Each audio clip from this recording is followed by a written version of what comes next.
নমস্কার, CNN24 এর শান্তকালীন সংবাদে আপনাদের সবাইকে স্বাগত জানিয়ে সাথে রয়েছে আমি মাম্পি। আসুন দেখে নেওয়া যাক আজকের সংবাদ শিরোনাম। মডেল পুলিশিং এর নামে শিলচরে এক যুবকের উপর নির্মম অত্যাচার, আটক ৩।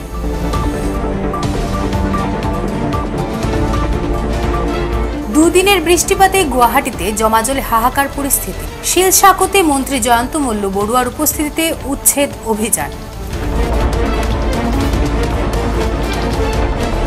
সোহেল হুসেন হত্যায় অভিযুক্ত মূল পাণ্ডাকে গ্রেপ্তারের দাবি করিমগঞ্জ জেলা আমসু।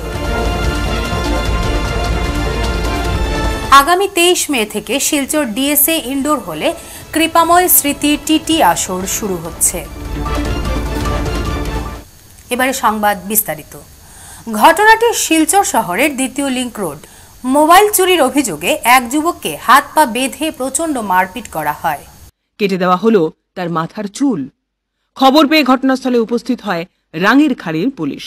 এই ঘটনায় জড়িত মান্না দাস, পলাশ দাস, স্বরূপচন্দ্র নামে ৩ যুবককে আটক করেছে পুলিশ। মডেল পুলিশিং এর নামে শিলচরে এক যুবকের ওপর নির্মম অত্যাচারের ঘটনায় ব্যাপক চাঞ্চল্য ছড়িয়ে পড়ে। উল্লেখ্য, রাঙ্গিরখাড়ির টাউন পুলিশের নাকের ডগায় কার্যত আইনকে বুড়ো আঙ্গুল দেখিয়ে এসব ঘটনা সংঘটিত হয়েছে। জানা গিয়েছে, শিলচর শহরের ব্যস্ততম এলাকা শহরের দ্বিতীয় লিংক রোডে এই মডেল পুলিশিং এর মতো জঘন্যতম ঘটনা ঘটেছিল। মঙ্গলবার এই ঘটনায় চাঞ্চল্য ছড়িয়ে পড়ে গোটা এলাকায়। স্থানীয়দের বক্তব্য, কিছু যুবক নিজেদের নৈতিকতার অভিভাবক মনে করে চুরির অভিযোগ এনে এই যুবকটিকে ঘিরে ধরে প্রকাশ্যে মারধর করে। যুবকটি যদি কোনো অন্যায় করে থাকে তাহলে প্রশাসনের কাছে সমঝে না দিয়ে কেন তার উপর অত্যাচার করা হচ্ছে প্রশ্ন তোলেন তারা। আর রাতেই পুলিশ খবর পেয়ে ঘটনার সঙ্গে জড়িত ৩ যুবককে আটক করে। দেখুন সবিশেষ।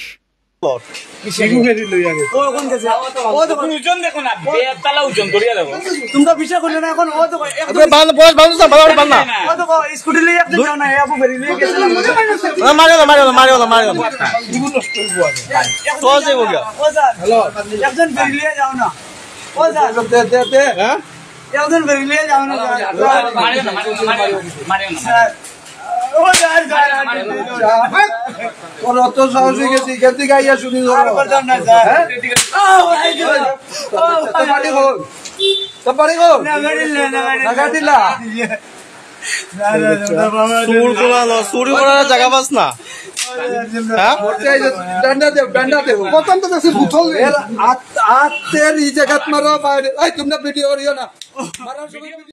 গুয়াহাটিতে কৃত্রিম বন্যার স্থায়ী সমাধানের জন্য প্রয়োজনীয় শিলশাকো সেতু এলাকায় সরকারি ও বেসরকারি প্রতিষ্ঠানে উচ্ছেদ চালালো গুয়াহাটি প্রশাসন। রাজ্যের জনস্বাস্থ্য এবং কারিগরি মন্ত্রী জয়ন্ত মল্ল বড়ুয়ার উপস্থিতিতে এই উচ্ছেদ অভিযান চালানো হয়। এর অংশ হিসেবে অমিয় কুমার দাস সামাজিক পরিবর্তন এবং উন্নয়নের ভবন স্থানান্তরের প্রথম পর্যায়ে যোগদান করেন মন্ত্রী জয়ন্ত মল্ল বড়ুয়া। উল্লেখ্য, গত দুদিনের বৃষ্টিতে গুয়াহাটিতে জমা জলে হাহাকার পরিস্থিতির সৃষ্টি হয়েছে। এই অভিযান গতকাল থেকে শুরু হয়েছে এবং শিলশাকো জলাধার সম্পূর্ণরূপে মুক্ত না হওয়া পর্যন্ত চলবে। মন্ত্রী জানান, তারা নিশ্চিত যে মুখ্যমন্ত্রী ডক্টর হেমন্ত বিশ্ব শর্মার নির্দেশনায় আমরা শীঘ্রই গুয়াহাটিতে কৃত্রিম বন্যা সমস্যার তীব্রতা কমাতে সক্ষম হব। গোটেই অঞ্চলটো উচ্ছেদ কৰি তাত ডাঙৰকৈ ৰিটেনশ্যন টেংক বা জলাশয় বনোৱাটো আমাৰ লক্ষ্য আছিল। আৰু যেতিয়া সাধাৰণ মানুহৰ বিভিন্ন মানুহৰ ঘৰ ইত্যাদি বেদখল কৰি থকা কিছু ঘৰ উচ্ছেদ পাইছে, বিভিন্ন সময়ত এই কথাটো আহিছিল যে জিঞ্জাৰ কেতিয়া উচ্ছেদ হ'ব, অকেডি কেতিয়া উচ্ছেদ হ'ব, এই ধৰণৰ কথাবিলাক আহিছিল। মই এটা কথা কওঁ যে অকেডিক ঠিক উচ্ছেদ বুলি নকওঁ, অকেডি আমাৰ লগত সহযোগ কৰিছে। আমি তেখেতসকলক বিচাৰিছিলোঁ যে এই জেগাটো যিহেতু জলাশয়টো বঢ়াবৰ কাৰণে ইয়াত প্ৰয়োজন আছে, তেখেতসকলৰ সহমত সাপেক্ষে তেখেতসকলক আমি এটা বেলেগ জেগালৈ চিফ্ট কৰি দিয়াৰ সুবিধা দিছোঁ আৰু সেইমতে তেখেতে সহযোগ কৰিছে। আমি এতিয়া অলৰেডি আজি অমিয় কুমাৰ দাস ইনষ্টিটিউটখন আজিৰ পৰা এই উচ্ছেদৰ কাম বা ভঙা কামটো আৰম্ভ কৰিছোঁ আৰু এইখিনি পিছতে আমি অহা 30 তাৰিখে কোঅপাৰেটিভ ইনষ্টিটিউটখন আমি অহা 30 তাৰিখে কৰিম। অহা মাহত IHM প্লেন ৰাখিছোঁ যে IHMখন কৰিব পাৰি নেকি। তাৰপিছত টেনিছ কোৰ্ট থাকিব, জিঞ্জাৰ থাকিব। তাত গোটেইকেইটা অনুষ্ঠানে যি ধৰণে আছে তেওঁলোকক যি সুবিধা দিব লাগে চৰকাৰৰ পৰা এইখিনি কৰি আছোঁ। কৰি আমি এই গোটেইখিনি জেগা উচ্ছেদ কৰিম আৰু আমাৰ লক্ষ্যটো যে এই কেইদিনৰ ভিতৰত এই বানপানীৰ আগে আগে আমি এই গোটেইখিনি উচ্ছেদ কৰাৰ পিছতে অহা খৰালি ৱৰ্কিং ছিজনটোত আমি শিল শাকতো খান্দিবলৈ ব্যৱস্থা কৰিম। অহা ৱৰ্কিং ছিজনত যদি শিল শাকৰ যিখিনি ঠাই আমি উচ্ছেদ কৰিলোঁ ইনক্লুডিং এই ঠাই গোটেইখিনি লৈ আমি গোটেই শিল শাকতো বহলকৈ খান্দিবলৈ চেষ্টা কৰিম। যিটো শিল শাক যদি আমি ভবামতে খান্দি উলিয়াব পাৰোঁ তেতিয়াহ'লে গুৱাহাটীৰ এটা মেজৰ পানী ইয়ালৈ আহি ইয়াত ষ্ট'ৰেজ হ'ব আৰু ইয়াৰ পৰা আমি বঢ়িয়াকৈ ব্ৰহ্মপুত্ৰত ওলাই দিব পাৰিম। আজি যিটো বানপানীৰ সমস্যা আমি দেখি আছোঁ এই সমস্যাটো বহু পৰিমাণে লাঘৱ কৰিবলৈ সক্ষম হ'ব। আছিমগঞ্জ কামারবন্দ গ্রামের জামাল উদ্দিনের পুত্র সোহেল হোসেন হত্যায় অভিযুক্ত মূল পাণ্ডাকে চিহ্নিত করে গ্রেপ্তারের দাবি জানালো করিমগঞ্জ জেলা আমসু। আমসুর মতে অভিযুক্তকে আইনের আওতায় আনতে হবে। দুর্লভপুর চৌমাথার এই দাবি নিয়ে কয়েক শতাধিক জনগণের উপস্থিতিতে কবি আছাবউদ্দিন তালুকদারের সভাপতিত্বে এক প্রতিবাদী নাগরিক সভা অনুষ্ঠিত হল। দেখুন সবিশেষ। যে আমাদের সন্ধ্যার পর থেকে দীর্ঘ সময় ব্যাপী এই সভা আমসুর আহ্বানে চলে আসছে এবং এখানে বিভিন্ন বক্তারা করিমগঞ্জ জেলার বিভিন্ন প্রান্ত থেকে আগত বিভিন্ন বক্তারা এই সোহেল হত্যার প্রতিবাদে তাদের মনের ক্ষোভ তারা ব্যক্ত করেছেন এবং সবার একটাই এখানে সবাই যা বক্তারা ছিলেন সবার আলোচনার মাধ্যমে আমরা কিছু সিদ্ধান্ত গ্রহণ করেছি। এই সিদ্ধান্ত গ্রহণ ইতিপূর্বে আমি বলেছি, তবে আবারও আমি বলছি, আমরা একটা অপরাধ নির্মূল কমিটি নামে একটা সংগঠন আমরা গঠন করব এই আমসুর ব্যানারের মাধ্যমে। তো এটার মাধ্যমে আমরা এই সোহেল হত্যার প্রতিবাদে আমরা যতটুকু লড়া লাগে আমরা ততটুকু লড়ব। তবে এই ভারতীয় সংবিধানের উপর এবং ভারতীয় পুলিশ প্রশাসনের উপর আস্থা রেখে আমরা কিছু সিদ্ধান্ত নিয়েছি। এই সিদ্ধান্তগুলো হলো এই সোহেল হত্যার মূল কালপিট যারা এই সোহেলকে নির্মমভাবে হত্যা করেছে, একটা সেন্ট্রাল পাবলিক স্কুলের ছাত্র সোহেল, নিরাপরাধ 10 বৎসরের একটা শিশু, ও যদি আজকে আমাদের মধ্যে বেঁচে থাকতো তাহলে আমরা হয়তো আগামী দিনে ওকে ভারতের একজন সুনাগরিক হিসাবে দেখতে পেতাম। এই দুষ্কৃতিকারীরা ওকে আমাদের মাঝ থেকে কেড়ে নিয়ে গেছে। তাই ওই কেড়ে নেওয়ার কাণ্ডে যারা জড়িত তাদেরকে অনতিবিলম্বে চিহ্নিত করে জনতার সম্মুখে আম জনতার সম্মুখে পুলিশ প্রশাসন সেটা ঘোষণা দিতে হবে।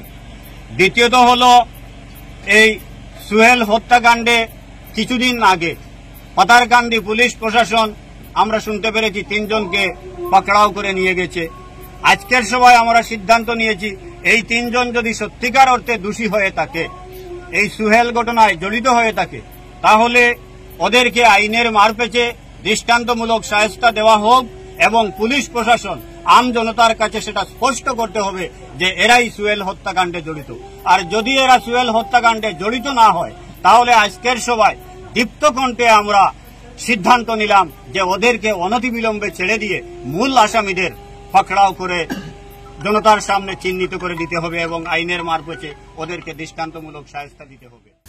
আগামী 23 মে থেকে শিলচর জেলা ক্রীড়া সংস্থার পরিচালনায় ইনডোর হলে 4 দিনের জন্য কৃপাময় রায় মেমোরিয়াল বার্ষিক টেবিল টেনিস প্রতিযোগিতা শুরু হবে। আমসুর মতে অভিযুক্তকে আইনের আওতায় আনতে হবে। দুর্লভপুর চৌমাথার এই দাবি নিয়ে কয়েক শতাধিক জনগণের উপস্থিতিতে কবি আছাবউদ্দিন তালুকদারের সভাপতিত্বে এক প্রতিবাদী নাগরিক সভা অনুষ্ঠিত হল। দেখুন সবিশেষ। যে আমাদের সন্ধ্যার পর থেকে দীর্ঘ সময় ব্যাপী এই সভা আমসুর আহ্বানে চলে আসছে এবং এখানে বিভিন্ন বক্তারা করিমগঞ্জ জেলার বিভিন্ন প্রান্ত থেকে আগত বিভিন্ন বক্তারা এই সোহেল হত্যার প্রতিবাদে তাদের মনের ক্ষোভ তারা ব্যক্ত করেছেন এবং সবার একটাই এখানে সবাই যা বক্তারা ছিলেন সবার আলোচনার মাধ্যমে আমরা কিছু সিদ্ধান্ত গ্রহণ করেছি।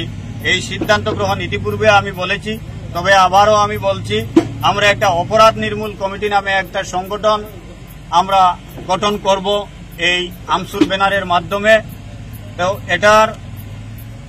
এটার মাধ্যমে আমরা এই সোহেল হত্যার প্রতিবাদে আমরা যতটুকু লড়া লাগে আমরা ততটুকু লড়ব। তবে এই ভারতীয় সংবিধানের উপর এবং ভারতীয় পুলিশ প্রশাসনের উপর আস্থা রেখে আমরা কিছু সিদ্ধান্ত নিয়েছি। এই সিদ্ধান্তগুলো হলো এই সোহেল হত্যার মূল কালপিট যারা এই সুহেলকে নির্মমভাবে হত্যা করেছে। একটা সেন্ট্রাল পাবলিক স্কুলের ছাত্র সুহেল, নিরাপরাধ 10 বৎসরের একটা শিশু। ও যদি আজকে আমাদের মধ্যে বেঁচে থাকতো তাহলে আমরা হয়তো আগামী দিনে ওকে ভারতের একজন সুনাগরিক হিসাবে দেখতে পেতাম।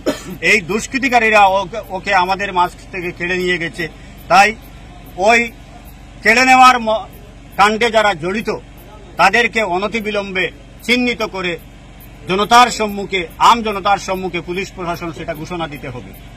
দ্বিতীয়ত হল, এই সুহেল হত্যাকাণ্ডে কিছুদিন আগে পাতারকান্দি পুলিশ প্রশাসন আমরা শুনতে পেরেছি 3 জনকে পাকড়াও করে নিয়ে গেছে। আজকের সভায় আমরা সিদ্ধান্ত নিয়েছি এই 3 জন যদি সত্যিকার অর্থে দোষী হয়ে থাকে, এই সুহেল ঘটনায় জড়িত হয়ে থাকে, তাহলে ওদেরকে আইনের মারপেচে দৃষ্টান্তমূলক শায়েস্তা দেওয়া হোক এবং পুলিশ প্রশাসন আম জনতার কাছে সেটা স্পষ্ট করতে হবে যে এরাই সুহেল হত্যাকাণ্ডে জড়িত। আর যদি এরা সুহেল হত্যাকাণ্ডে জড়িত না হয় তাহলে আজকের সভায় দীপ্ত কণ্ঠে আমরা সিদ্ধান্ত নিলাম যে ওদেরকে অনতিবিলম্বে ছেড়ে দিয়ে মূল আসামিদের পাকড়াও করে জনতার সামনে চিহ্নিত করে দিতে হবে এবং আইনের মারপেচে ওদেরকে দৃষ্টান্তমূলক শায়েস্তা দিতে হবে। আজকের সংবাদ এ পর্যন্তই। ধন্যবাদ।